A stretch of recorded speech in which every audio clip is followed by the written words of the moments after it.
Well, hello. How are we doing? I'm learning long draw.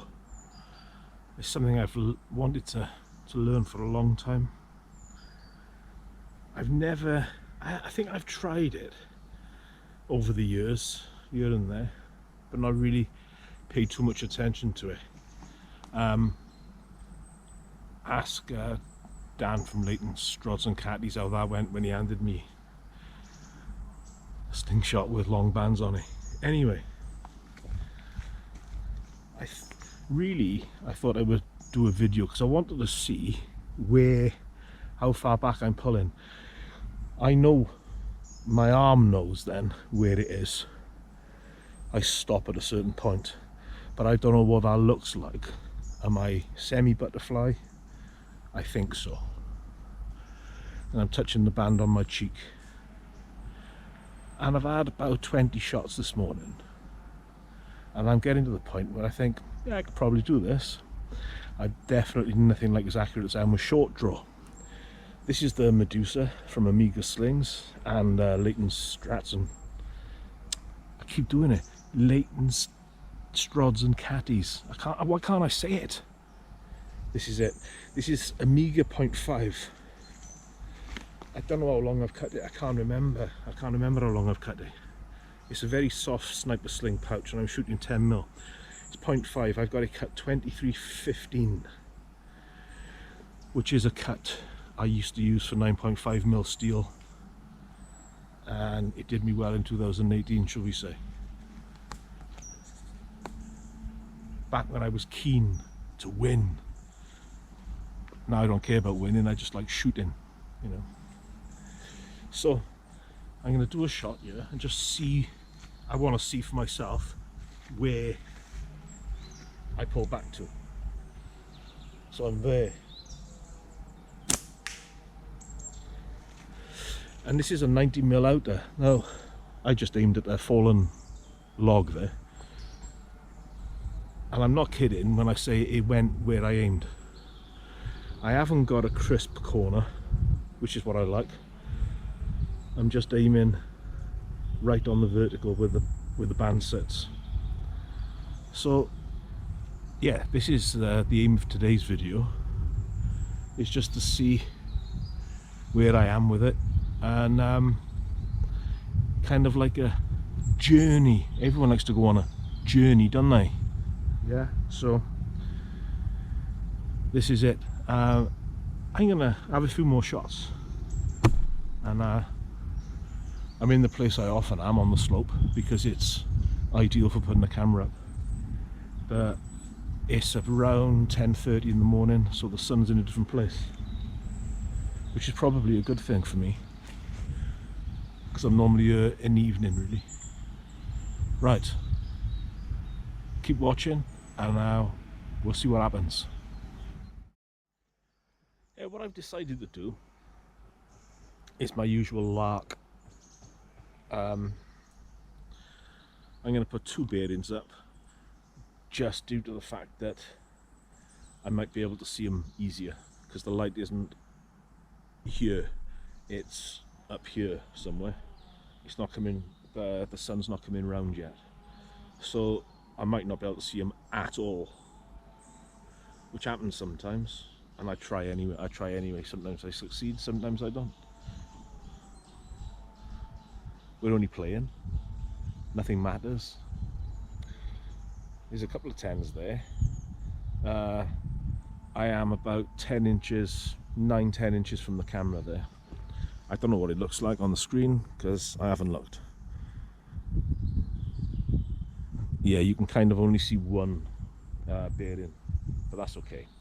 It just might be easier for me to see a glint of light, which is all I'm looking for on a bearing. So this is the Medusa, Amiga Slings and Leighton's Catties.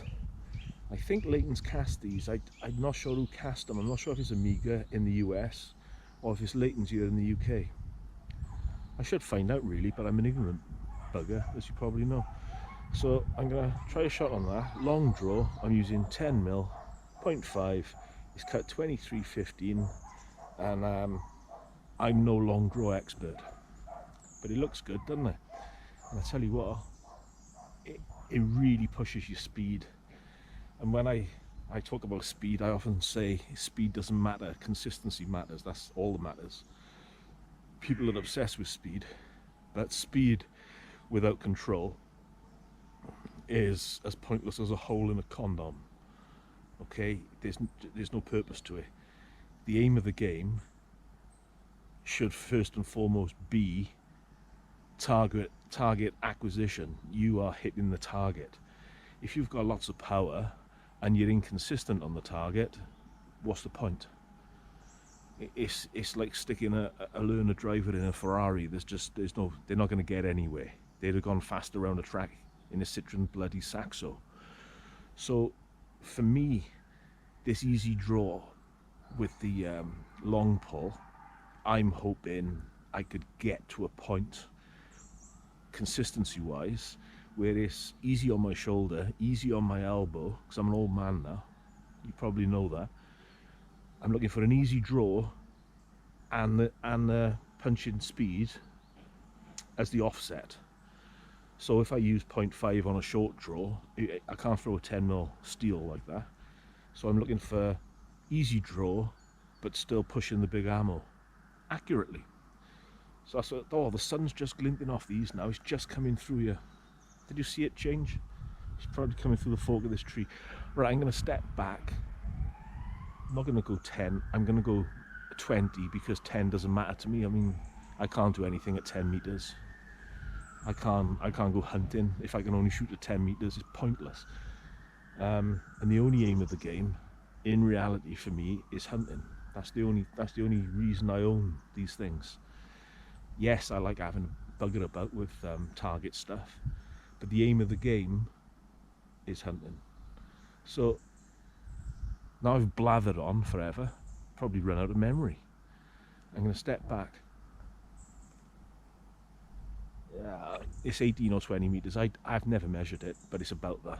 Count the steps. I'm 6'1", and I tend to go 33. Seems to be my. I look back at videos, and it always seems to be 33. I think 33 is about 20 meters, but it might be more. I should bring my. I got a laser rangefinder. I should find out. I'm still blathering. Right, here we go.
Well, do you know what? I'm amazed at that.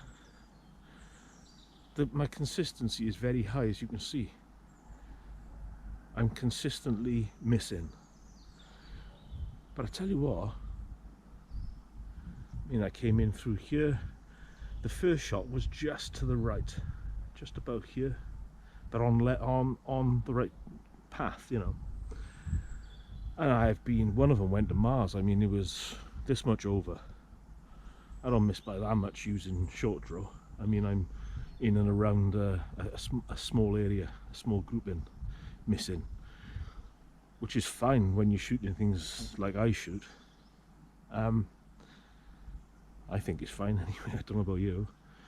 So I didn't go under the log once. I hit the log about, this is, I can see the dent here, it's about 3 inches underneath. I went over mostly, but it's very, very close. So as a first day's trial, I'm really pleased with that. And I've got to tell you this as well, the Medusa is so comfortable, this frame. I like the fact that it's not polished. It's sort of it's not a rough casting, but it's not polished. It's just what it is. It looks like a piece of galv steel. It's not too heavy, it's not too light. It really is a good design. The feel of it, it's really nice, really nice. And you can shoot tubes and all the rest of it with this as well. Wrap it, you can do what you want with it. So I'm really pleased with that. And I chose this because it's a very keenly priced frame, right? So I'm not going to try what I'm doing now with my inexperience. I'm not going to try this with one of my frames that I've had for years, and I don't want to smack them up. I mean, if I smack this up, I couldn't give a monkey's. I'll just sand it out and carry on, you know? So that's why I used it. I think this was 30 or 35 GDP sterling, I think. I mean, it might be even be, I might have had it out wrong, and it might be $35 US dollars. So you've got no reason to not have one of these. No reason at all. It's I've said this with a couple of frames, but this really is a do-it-all frame, because you can shoot it with tubes as well as flat bands. It's lovely. Really pleased with that. And kind of surprised. I mean, when I saw it, I didn't think much of it. I didn't think, oh, that looks beautiful or whatever, but it really is. Really is nice. Yeah, I got a lot of work to do. If I do 5 or 10 minutes a day on this, on the side of what else I'm doing, I'm pretty adamant I'm going to be getting there. I've got to understand that when the latex is just touching my cheek, I've got to understand that it needs to be the same, and I haven't quite got that yet. I got a mole here, a furry one like Lemmy from Motorhead, and I'm just coming in across it or under it, but of course it'll have to be millimeter correct, and where you're pulling back to needs to be millimeter correct, and you've got to go and feel muscle memory and all this. Yeah, I'm excited about this now. I'm feeling like this is another game to play, another mental break from life, you know, where you can come out and not think about any other crap that you've got to deal with. You're just dealing with this and some bloody bearings. This is why people go fishing or anything else, isn't it? It's just so good. Brain out. All your crap is over there and you're just doing this. Brilliant. Right, I'm going to go and have some more shots at that now, and if I hit it, I'll do a little jig and I'll add it to this video. Cheers.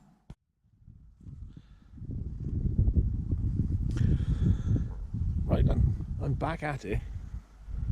I was just checking if that video was in frame or whatever. I'm going to try a shot on one or more. You know what, I might put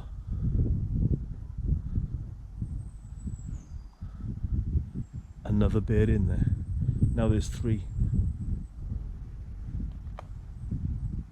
Now Now if I hit one, it'll look like I'm good because they'll all go, maybe. But I'm gonna keep trying at that out.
Yes, I got there. I know you could say, well, throw enough mud at a wall and it'll stick. That is exactly how to practice. That's exactly what to do. Just until you're sick of it, or you feel like you're wasting your time. I felt like I'm going too low. I went too low on the first two shots, and I mean 8 inches low. Then I think the third or fourth shot, my God, it was so close. I'm going to whack that in slow, I hope. It was so close, and I thought, yeah, I got it. Because you can see these balls sailing. You know, it's going plenty quick enough, but you can still see them sailing. You know what I mean? That's what I like about the bigger ammo. So I've taken 2 out. There's 1 left. I'm putting it back on my magnet, and I'm gonna go down and have some breakfast. So yeah, I mean, at any point, if I can do that with a completely different shooting style, you damn straight I'm gonna be happy. I'm happy with that. I'm dead pleased. Dead pleased. You could say it was luck. There's always an element of luck. Always, always, always. It's but I was bringing it in closer, closer, closer. I was going left. I was going a bit right. And the reason I was going left, I know I'm taking the latex too far off my cheek. So if it's this, and I take it off there, it's going to go left. If I touch my cheek, I'm going to get a scrape or whatever. I'm not doing that. So that's working, that's working. No fork hits. We're completely clear. It's as new. So I'm getting somewhere. I'm gonna put some work into this. This is really good. I'm really interested in it. Really interested in the long draw. And one day, I'm gonna be as good as chucking steel. Give me about 40 years, and I'll be there. Unfortunately, though, I'll be dust by then. Cheers, guys. See you soon. Now you could say, why not put a spinner up? That would be better to check to hone in, to get consistent with it. It's just not what I do, I guess. I've got a spinner with me. It is, I remember I had to do a competition donkeys years ago, and it's a 40mm spinner, or it was, and I modified it down to a 25 because I needed one for a comp and I didn't have a 25. So I cut it down and measured it on the live at the time to demonstrate that it was 25. So yeah, I could do that, and I should do that, but I don't find it as interesting, that's all. It's just my way of doing things, I guess.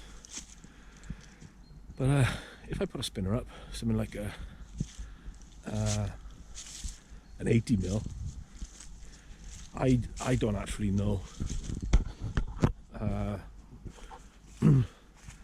I don't get a guidance off that. It's funny, difficult to explain. I kind of find it difficult to envisage the centre of the target.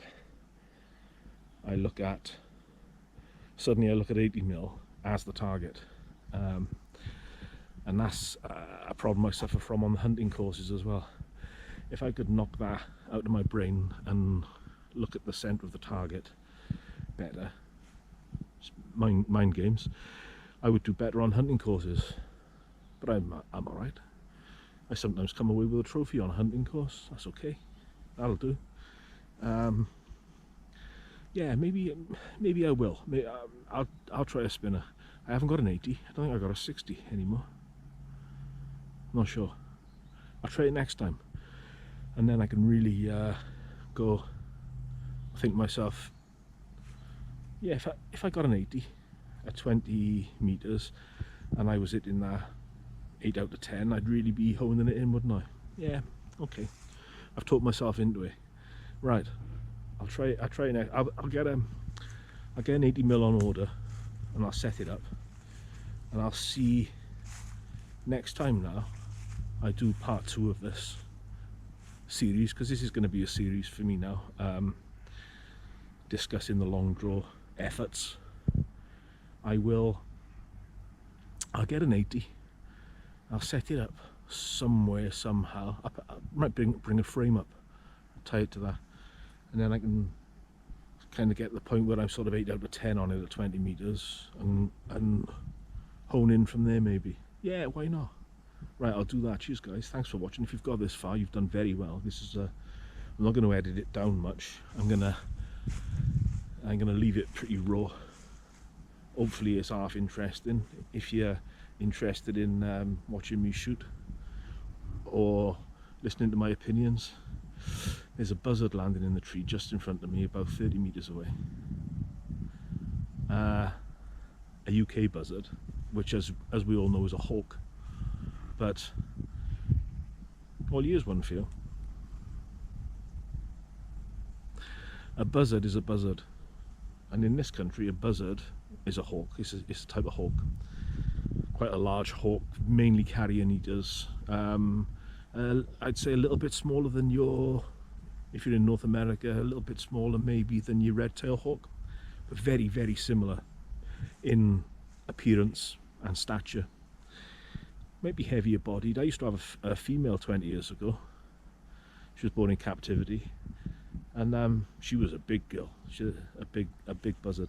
But anyway, yeah, buzzard. So when obviously America was so-called discovered, and the Brits turned up, they saw large birds flying around in the sky, and they said, that's a buzzard, because they'd seen a buzzard in the UK and Europe.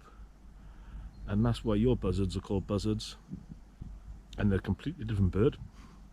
They're a vulture, and our buzzards are called buzzards because that's the OG buzzard. Every day's a school day.